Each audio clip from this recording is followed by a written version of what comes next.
तो hi guys, स्वागत है आप सभी का ड्रैगन जरक्स चैनल पे। लेकर आ चुका हूँ आप सभी के लिए एपिसोड 5। अगर आप सभी को एपिसोड 4 अच्छा लगा तो आप एपिसोड 5 भी पसंद करेंगे। और जिन जिन लोगों ने एपिसोड 4 नहीं देखा है तो मैंने एपिसोड 4 का लिंक डिस्क्रिप्शन में दे दिया है।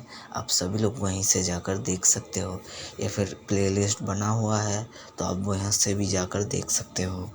तो चलिए बिना किसी देरी के एपिसोड 5 शुरू करते हैं। एपिसोड की शुरुआत में हमें सारे गंदे कपड़े दिखाए जाते हैं जो कि एमसी को धोने थे।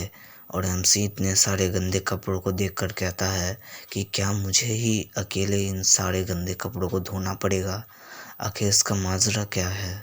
उसके बाद हमारा एमसी नाक पर हाथ रखकर एक कपड़ा उठाता है और बूढ़ऊ से कहता है, ए बूढ़ऊ, तुमने ये कपड़े कितने सालों से नहीं धोए। देखकर लगता है कि ये शायद पिछले साल की सर्दियों का होगा। उसके बाद हमें बूढ़ऊ की तरफ दिखाया जाता है जो कि एमसी को तीखी नज़रों से घूरे जा रहा था।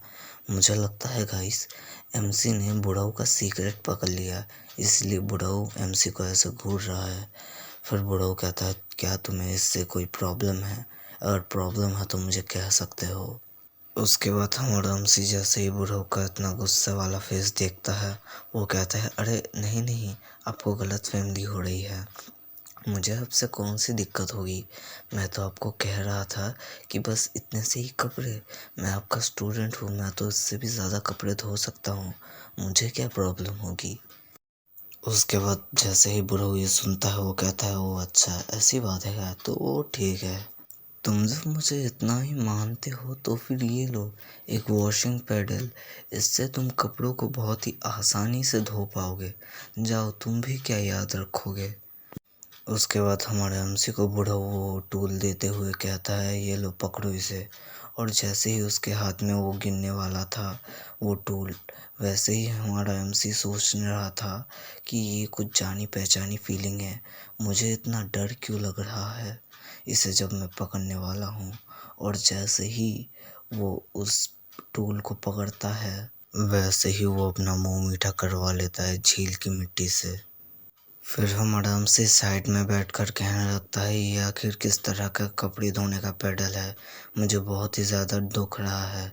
फिर वो बूढ़ऊ से कहता है, ए बूढ़ऊ, क्या तूने पहले से मुझे नहीं कहना चाहिए था कि ये इतना ज़्यादा भारी है।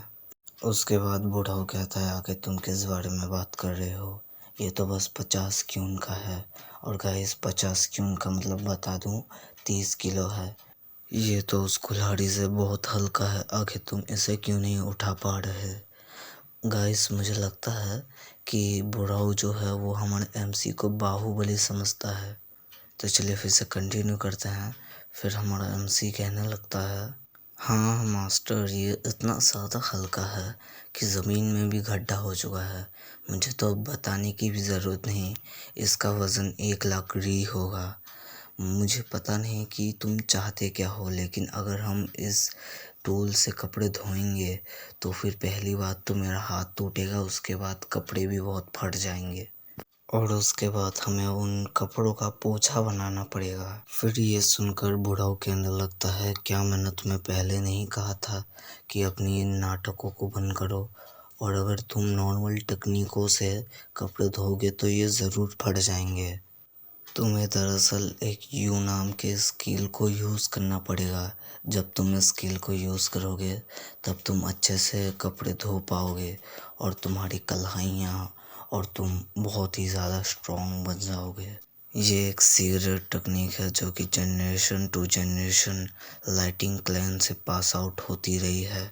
क्या अब तुम मेरा बात को समझ सकते हो, मैं क्या कहने की कोशिश कर रहा हूँ। दूसरी तरफ हमें एमसी को दिखाया जाता है जिसके बतख उड़ गए थे और वो कह रहा था कि क्या मास्टर, आपने क्या अभी कुछ कहा था क्या।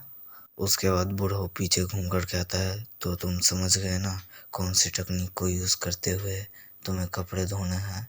अब से तुम इसी टेक्निक को यूज़ करते हुए कपड़े धोना, ठीक है। अब मैं जा रहा हूँ। फिर हमारा एमसी कहता है, मास्टर लेकिन मुझे कौन सा टेक्निक यूज़ करना है ये तो बता के जाओ, मैं कुछ समझा नहीं अच्छे से। बूढ़ा जाते हुए कहता है, मैंने इस टेक्निक के बारे में तुम्हें सब कुछ सिखा दिया है, अब मैं जा रहा हूँ। MC कहता है कि लेकिन मुझे इस टेक्निक के बारे में कुछ बताओ तो सही, वरना इसको मैं कैसे प्रैक्टिस करूँगा, बता के तो जाओ। लेकिन तब तक बुढ़ऊ चला जा चुका था। और कपड़े धोने के बाद तुम लकड़ियाँ भी काट लेना ताकि हम खाना खा सकें, और शाम होने से पहले चले आना, ठीक है। फिर हमारा MC उसकी बात सुनने के बाद कपड़ों की तरफ देखता है और देखकर कहता है, उस बुढ़ऊ ने तो मुझे कुछ भी नहीं सिखाया, तो फिर मैं इन कपड़ों को कैसे धोऊं। फिर हमारा MC खड़े होकर आसपास के माहौल को देखता है और ठंडी हवाओं को महसूस करता है। और बूढ़ो अभी भी जाते हुए कह रहा था कि अगर तुमने ये काम नहीं किया तो फिर तुम्हें पता है ना कि तुम्हें सज़ा मिलेगी। और ये सुनने के बाद हमारा मेन कैरेक्टर बहुत ही ज़्यादा घबरा जाता है। फिर शाम हो जाती है और हमारा बूढ़ो MC को कह रहा था कि तुमने ये काम अच्छे से क्यों नहीं किया, आखिर तुम इसे ढंग से क्यों नहीं कर रहे हो। फिर हमारा MC की तरफ दिखाया जाता है जो कि उस बैट को, कपड़े धोने के बैट को घसीटते हुए लेकर आ रहा था। फिर बूढ़ा कहने लगता है कि ध्यान से लेकर जाओ, ऐसे घसीटोगे तो उस पैडल को नुकसान पहुंच जाएगा। फिर MC ये सुनकर कहने लगता है कि क्या नुकसान पहुंचेगा, खाक नुकसान पहुंचेगा, इसकी वजह से मेरे कमर की हड्डियां टूट जा रही हैं और तुम कहते हो कि नुकसान पहुंचेगा।